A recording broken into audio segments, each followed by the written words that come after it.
Bonjour à toutes et à tous et bienvenue sur Passes Live pour cette vidéo un peu spéciale. Un peu spéciale dans le sens où j'ai pas préparé de QCM et je vais seulement me concentrer sur la rentrée à venir pour vous.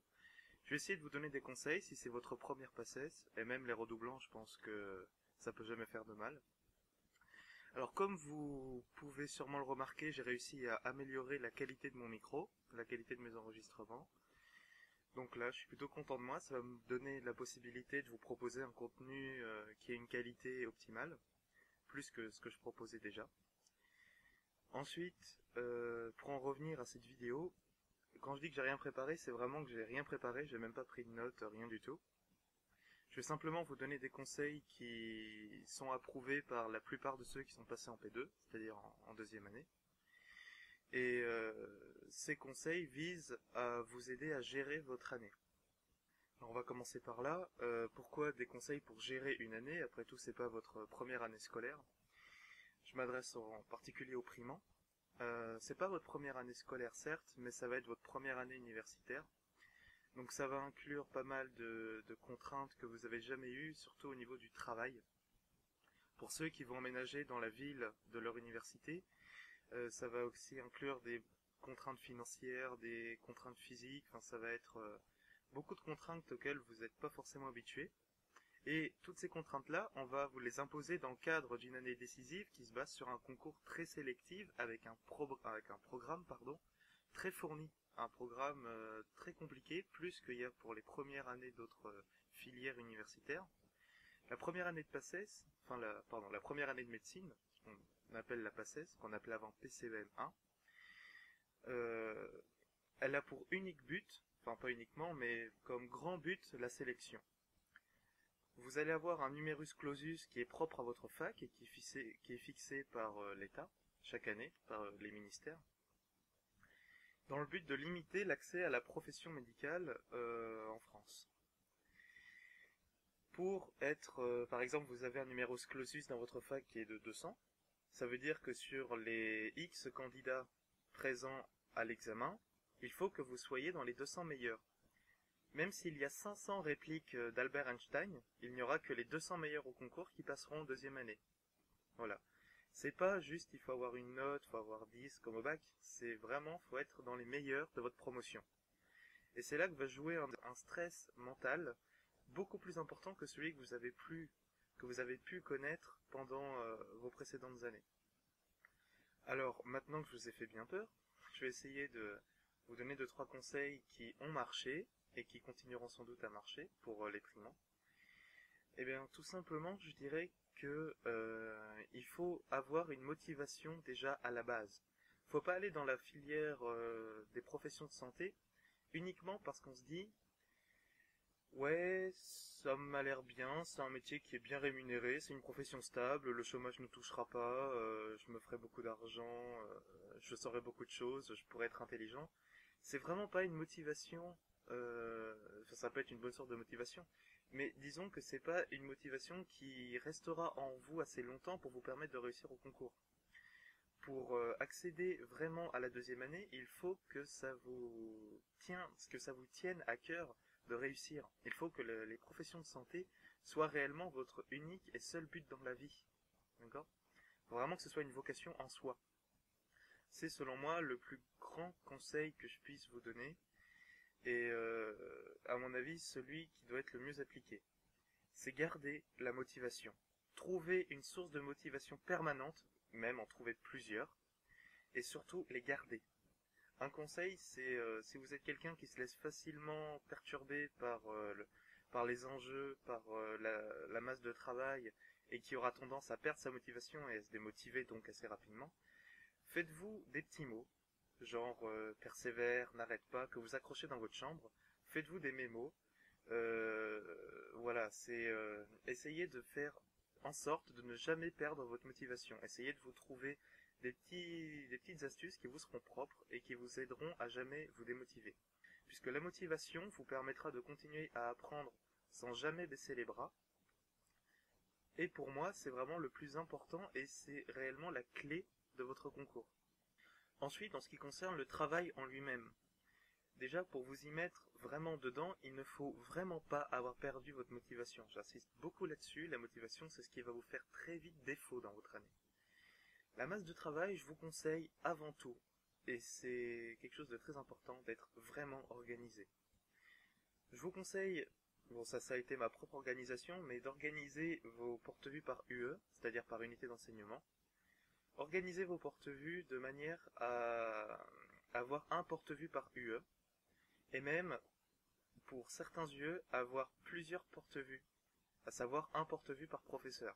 Parce qu'il y a certains professeurs qui vont avoir tellement de contenu qu'à eux seuls, ils peuvent remplir un porte-vue de 120 vues, sans problème. Pour continuer sur cette idée vraiment de l'organisation, fixez-vous un planning. Essayez de vous faire vraiment un planning écrit de vos journées standards, avec cours à la fac, sans cours à la fac, avec les ED, sans les ED, et dites vraiment de telle heure à telle heure, voilà, je travaille, de telle heure à telle heure je travaille les ED, de telle heure à telle heure je fais une pause, je vais regarder une série. Il faut vraiment avoir un planning fixe pour garder un rythme et jamais être perdu dans ce rythme. Et surtout, accordez-vous dans votre planning des moments de détente. Ne faites pas que du travail, sinon vous allez tout simplement devenir fou. Et je vous conseille d'adopter ce rythme dès le premier jour de fac. Prenez-le très au sérieux, d'accord ? Prenez le rythme, le planning que vous vous êtes fixé vraiment comme la Bible de votre année, puisque c'est vraiment une métaphore appropriée, c'est la Bible de votre année. Il faut que vous gardiez un rythme constant, voilà. Après, au niveau du travail, en lui-même, la méthode de travail, ça, il y a des grandes variations interindividuelles, c'est-à-dire que c'est vous qui vous fixez la meilleure méthode de travail qui, pour vous, apportera le meilleur résultat. Ça dépend de votre personnalité, ça dépend de votre environnement, ça dépend de beaucoup de choses. Moi, ce que je vous conseille de manière générale, je ne peux pas donner d'astuces étape par étape, mais pour moi, ce qui me semble le plus approprié comme méthode, c'est de ne pas juste apprendre les cours par cœur. Certes, il faut apprendre les cours, mais le plus important, c'est de vous entraîner en faisant des QCM qui vous seront proposés par vos associations étudiantes locales, par vos prépas si jamais vous avez payé des prépas, par les QCM que je proposerai moi aussi sur Passer ce Live. Voilà, j'ai casé ma pub, c'est magnifique. Donc, entraînez-vous énormément. L'entraînement va être beaucoup plus important que l'apprentissage bête et simple des cours. On va dire que contrairement au bac où vous appreniez le cours, où vous écoutiez en classe, vous aviez 80% de votre boulot de fait, là vous étudiez en cours, vous apprenez votre cours, vous avez 30% du boulot de fait. 70% c'est les QCM, les annales, les concours blancs et les prépas. Pour ceux qui ont payé, mais je rappelle, les prépas c'est vraiment pas obligatoire, c'est un plus. C'est un plus qui peut être négligeable pour ceux qui arrivent à bien s'organiser dès le début. Après, les cours en eux-mêmes ne vont pas être insurmontables, loin de là. Si vous arrivez à garder votre motivation, à garder votre rythme et vos méthodes de travail toujours à jour, sans vous faire submerger par les cours, c'est-à-dire que si vous avez un cours le lundi et que vous décidez de ne pas le voir, vous le voyez le mardi, du coup les cours du mardi vous allez le voir le mercredi, et petit à petit vous allez emmagasiner un retard qui peut durer, j'ai connu ça moi de plusieurs jours, voire plusieurs semaines, j'avais plusieurs semaines de retard au premier semestre. Alors essayez vraiment de garder votre rythme vraiment à jour, vos méthodes de travail aussi. Et après, le contenu des cours en eux-mêmes, si vous respectez tout ça, ne va vraiment pas être insurmontable. Si vous avez suivi les cours de maths, de physique et de chimie jusqu'en terminale S, et de philo aussi, pas mal de philo pour les sciences humaines, ça va sans problème, ça va se dérouler vraiment sans aucun accroc. Après, il faut aussi savoir gérer la pression, puisque vous allez vous mettre la pression, vos profs vont vous mettre la pression, les autres étudiants vont vous mettre la pression, vos parents et votre famille, votre environnement en général, va vous mettre la pression. Il faut vraiment savoir gérer votre stress. Alors ce que je recommande pour gérer le stress, c'est ce que j'ai recommandé jusqu'à maintenant. Gardez la motivation, gardez un rythme, gardez une méthode de travail constante et fonctionnelle, et vous allez voir que votre pression va se gérer un peu d'elle-même. Ensuite, je suis pas idiot, je sais que c'est pas une utopie. Dès le premier jour, vous n'allez pas trouver un rythme fonctionnel, même si vous avez pensé au rythme que vous allez adopter pendant les vacances. Une fois arrivé à la rentrée, vous allez voir que le rythme que vous avez prévu, il va être totalement obsolète. il va falloir il va falloir trouver votre rythme, pour employer vraiment l'expression, là elle est vraiment utile. Il va falloir tout simplement trouver votre rythme, et ça va prendre du temps. Moi personnellement, mon rythme je l'ai trouvé, j'étais déjà au milieu du premier semestre, et c'était trop tard. J'ai dû redoubler ma première année. Alors ensuite, au niveau du redoublement, c'est pas quelque chose de fatal. Pour vous donner une idée, on estime qu'il y a à peu près 13% d'étudiants qui passent par université, et parmi ces 13%, il y en a à peu près 7 qui sont des redoublants. Autrement dit, ça fait 6% d'entre vous qui passeront du premier coup. Pour prendre la statistique de l'autre point de vue, ça fait 93% des PACES qui ne passent pas du premier coup. Soit qui vont se réorienter, soit qui vont redoubler, qui vont carrer leur PACES. Ça, c'est quelque chose de très courant, et il faut que vous vous mettiez en tête qu'en général, à moins que vous soyez vraiment à l'aise avec le rythme, c'est pas une question d'être surdoué, c'est une question d'être à l'aise avec le rythme et de pas se démotiver. Si vous êtes vraiment à l'aise avec ces notions-là, vous allez sans doute pouvoir passer du premier coup. Mais si vous ne pouvez pas passer, dites-vous bien, mettez-vous bien en tête que la PACES, en général, c'est un contrôle qui se prépare en 2 ans, pour 93% d'entre vous. Pour parler un peu d'un autre point aussi, pour ce qui me tient un peu à cœur, on dit que la PACES est réservée qu'à ceux qui ont fait scientifique au lycée. C'est pas vrai. Perso, j'ai vu des gens passer avec des bacs ES et même des bacs L. Parce que les sciences humaines sont vraiment très très importantes. Certes, il faut avoir des bonnes notions, des notions solides en maths et des notions très solides en chimie et en physique. Mais ça fait pas le tout, hein. Il y a tout l'UE consacré aux sciences humaines et sociales, qui contient de la philo, qui contient de l'histoire, qui contient de la socio, qui contient du droit, qui est pour la plupart des facs extrêmement important. Voire même pour certaines facs qui vont représenter jusqu'à 1/4 du concours. Donc je vous recommande vraiment, si vous avez un bac différent du bac S, si vous avez un bac L, un bac ES, ou même un bac ST2S, sciences et techniques de la santé, essayez de ne pas vous démotiver parce que vous avez un passé qui, selon certaines personnes, n'est pas propice aux études que vous avez envisagées. Essayez de garder votre motivation, même si vous ne venez pas d'une filière qui, selon certaines personnes, n'est pas propice à ces études-là. Ensuite, ce que je peux vous proposer par rapport aux cours eux-mêmes, vraiment pour les astuces pratiques, ça c'est des astuces plutôt théoriques que vous allez appliquer chacun selon votre personnalité. Là, cette fois, c'est plus pratique. Les cours, en général, si vous allez en fac, ou si vous vous contentez d'avoir les cours sur internet, puisque toutes les facs pratiquement les ont, n'essayez pas de prendre en note tout ce que dit le prof. Un cours, ça se visionne une fois et ça se revisionne après. Prenez des notes sur les idées importantes, sur les choses qui ne vous paraissent pas évidentes. Ne recopiez pas des choses que vous savez déjà, par exemple. La première fois que vous voyez un cours, je vous déconseille de prendre trop de notes. Je vous conseille plutôt d'écouter le prof d'une manière extrêmement attentive. C'est pour ça que je vous conseille plutôt de travailler chez vous pour la première année, mais ça c'est plus mon conseil personnel. Après, si vous êtes plus à l'aise en fac, allez sur les bancs de la fac. Mais moi je vous conseille de ne pas vous perturber. Essayez d'écouter le prof comme jamais vous avez écouté quelqu'un. Vraiment, faut qu'il ait toute votre attention.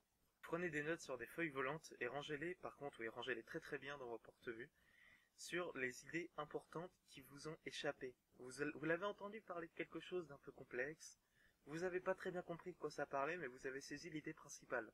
Par exemple, en anatomie, vous avez compris que ça parlait de l'aorte, mais après, vous n'avez pas du tout compris, je sais pas, l'anatomie des 3 premiers troncs supracardiaques de l'aorte. Pourquoi pas? Admettons, vous n'avez pas compris ce cours-là, et bah vous allez juste noter sur votre feuille, revoir l'aorte. Et puis après, vous allez revoir le cours chez vous, vous allez revoir la vidéo, vous allez revoir les cours écrits, les images du tableau, qui sont proposées par toutes les facs. Et pour moi, c'est vraiment le meilleur moyen de vous faire rentrer le cours dans la tête.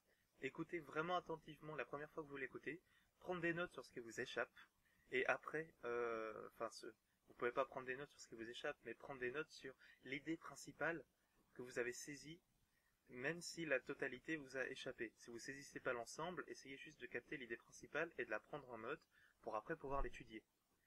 Ensuite, les cours seuls ne suffisent pas. Je vais vous dire que Google et les livres, pendant ces années, vont être vos meilleurs amis, puisque va y avoir des points que les profs ne vont pas détailler. C'est à vous de les détailler en faisant vos propres recherches. Le travail personnel en dehors des cours va être vraiment essentiel. Si vous avez un point en cours qui a été expliqué mais que vous ne comprenez toujours pas, ça, vous inquiétez pas, ce n'est pas anormal. C'est quelque chose de tout à fait bénin et ça va arriver à tout le monde plusieurs fois et même plusieurs fois pendant le même cours. C'est tout à fait normal. Ce qu'il va falloir faire, c'est mener un travail de recherche et d'investigation personnelle. Ça va être vraiment important et là on revient un peu à l'idée de l'organisation. Il va falloir organiser vos recherches dans des livres, sur Google. Wikipédia va être vraiment le meilleur ami de l'étudiant en PACES. Je vais aussi tenter de répondre à la plupart de vos questions sur ma chaîne PACES Live. Pour ceux qui ne le sauraient pas, il y a mon adresse mail en description de toutes mes vidéos, sur laquelle vous pouvez tout simplement m'envoyer des mails avec vos questions et je vous répondrai soit personnellement, soit si j'estime que c'est un truc vraiment important, je ferai une vidéo explicative dessus. Parce que je sais, et je sais que ça manque à certains PACES, que les profs n'expliquent pas la totalité des cours. Il va falloir essayer de pallier à ça par vos recherches. Voilà. Et moi je vais essayer de vous aider par la chaîne PACES Live. Si vous avez des questions, vous me les posez. Il y a le forum de votre fac, il y a le forum et les tuteurs de votre association étudiante. Ça par contre je vous conseille de vous y inscrire, c'est vraiment important. Après il y a une question qu'on m'a posée plusieurs fois dans la vie de tous les jours et par mail aussi. Qu'est-ce que je pense des cours que les gens ont réussi à avoir et que du coup ils vont travailler pendant les vacances d'été? Alors je dis ça dépend des personnes, mais franchement je déconseille énormément. Ça peut paraître paradoxal, on peut penser oui on aura tellement de travail qu'on peut commencer à prendre un peu d'avance pendant les vacances d'été, sauf que c'est quelque chose qui va être un énorme piège pour la plupart des gens. Puisque vous allez voir, admettons vous allez vous concentrer sur un UE pendant les vacances pour lesquelles vous avez réussi à avoir des cours de certains profs, par des gens qui vous ont fait payer ou par des prépas. Du coup, vous allez commencer à les travailler. Vous allez les travailler en vous impliquant énormément. Vu que c'est le tout début, vous n'avez pas encore connu la pression, tout ça. Et vous allez arriver en cours, vous allez voir que le début, vous le savez déjà. Du coup, au début, vous n'allez pas chercher votre rythme de travail vu que vous connaissez déjà les cours. Vous allez vous mettre à chercher votre rythme de travail, vous serez déjà en octobre, puisque ce seront les cours que vous n'aurez pas vus. Et là, vous allez vous apercevoir que chercher votre rythme, ça va être quelque chose de vraiment très long et très fastidieux à faire. Donc voilà, je déconseille puisque ça va vous empêcher de vous immerger au début de l'année et de chercher vos méthodes, votre rythme, votre organisation personnelle. Voilà, ça va vous faire... En fait, je pense que travailler les cours pendant les vacances, ça fait tout simplement perdre du temps. Voilà. Ça peut paraître paradoxal, mais moi personnellement, j'ai eu quelques cours pendant les vacances d'été. Je les ai travaillés et oui, j'ai vécu ça. Ça m'a fait perdre du temps pendant lequel j'aurais pu essayer de trouver une méthode de travail qui me correspondait pleinement. Voilà, j'espère que cette petite vidéo où je parlais un peu dans le vide vous aura plu. Je vais mettre ici maintenant sur l'écran, vous devez la voir, une liste de tous les éléments que j'ai pu citer, qui contribueront à gérer votre stress et votre charge de travail pendant votre année.